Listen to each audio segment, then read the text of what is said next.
Quel est le programme de Syriza? À vrai dire, une plateforme de mesures qui ont évolué en fonction des circonstances politiques et des rapports de force internes, avec aujourd'hui une domination des européanophiles et des transfuges du PASOK. D'abord du côté de la dette, qu'y trouve-t-on véritablement? 1. Le constat que la Grèce est objectivement dans l'incapacité de rembourser et que l'équilibre primaire actuel n'a été obtenu qu'au prix de traitements comptables plus que complaisants. Ce n'est pas tout à fait faux. 2. Une demande d'annulation partielle mais négociée. Il n'est plus fait mention de dette illégitime et de défaut unilatéral, mais de renégociation. 3. Une demande de remboursement conditionnée par le retour de la croissance et donc l'extension des moratoires sur les intérêts et le remboursement tant que l'économie reste au fond du trou. Dans un pays qui croule sous les arriérés fiscaux, 68 milliards, soit 40% du PIB, et qui a transformé son insolvabilité publique en faillite des personnes, on se doute qu'avec ou sans Syriza, ce principe de réalité s'imposera. Ensuite, une quantité de réformes institutionnelles. Pas de nationalisation, mais tout un arsenal de contrôle des banques, dans leurs relations avec les clients notamment, pour éviter que les banques, recapitalisées à grands frais, ne fassent main basse sur les collatéraux des agents privés en banqueroute. Dans le cas grec, cette précaution paraît plutôt pertinente. La mise en place d'instances de médiation pour régler la question des arriérés fiscaux. Objectif, récupérer en douceur près d'un tiers des arriérés, soit une vingtaine de milliards sur 7 ans. Chose indispensable tant l'amoncellement des dettes fiscales est devenu un facteur paralysant pour tout le tissu des PME. Un volontarisme industriel, avec la mise en place de circuits publics type BPI, de financement des PME, du capital risque ou de la recherche. Une planification stratégique d'entreprise qui resterait dans le giron de l'État. Là encore, une philosophie plutôt en ligne avec le fait que l'économie grecque doit passer de la démolition à la reconstruction.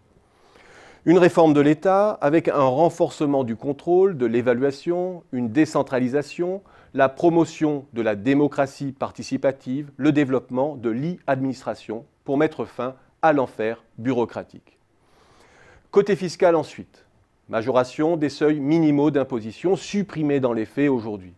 Renforcement de la progressivité, notamment pour les taxes foncières. Tout va dans le sens d'un basculement de la charge de l'ajustement, aujourd'hui très concentrée sur les bas revenus et les classes moyennes supérieures, vers les plus fortunés, en luttant contre les niches et l'évasion.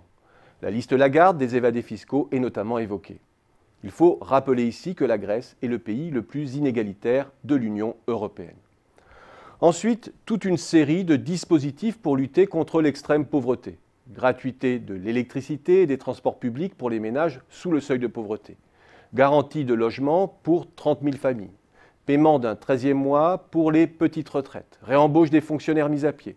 Retour à la case départ en matière de protection de l'emploi, une des plus élevées d'Europe. Et de salaire minimum. Emploi aidé enfin. Tout n'est pas à jeter, mais le programme est sur ce registre une liste de choses que l'on défait pour revenir à la case départ sans la moindre créativité. Gros point faible du programme donc.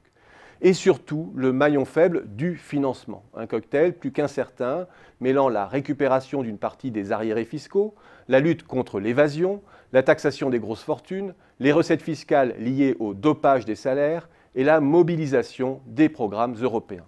Bref, beaucoup de carottes qui risquent de ne pas survivre à l'épreuve des faits. Sort assez banal des programmes électoraux. Au final, à la lecture du programme, on ne tremble ni face aux périls rouges, ni face aux menaces sur l'euro. On tremble en revanche devant la capacité d'une caste d'universitaires à affronter l'épreuve du feu gouvernemental et surtout à affronter la rage des partis traditionnels, prêts à tout pour éviter que l'on ouvre la boîte de Pandore de leur malversation passée. Quitte, pour le ministre actuel de la Santé, à évoquer l'usage des armes, autrement dit, un retour à la case des colonels. Une petite phrase qui en dit long sur la volonté de sabotage de ceux qui noyautent aujourd'hui tous les circuits décisionnels.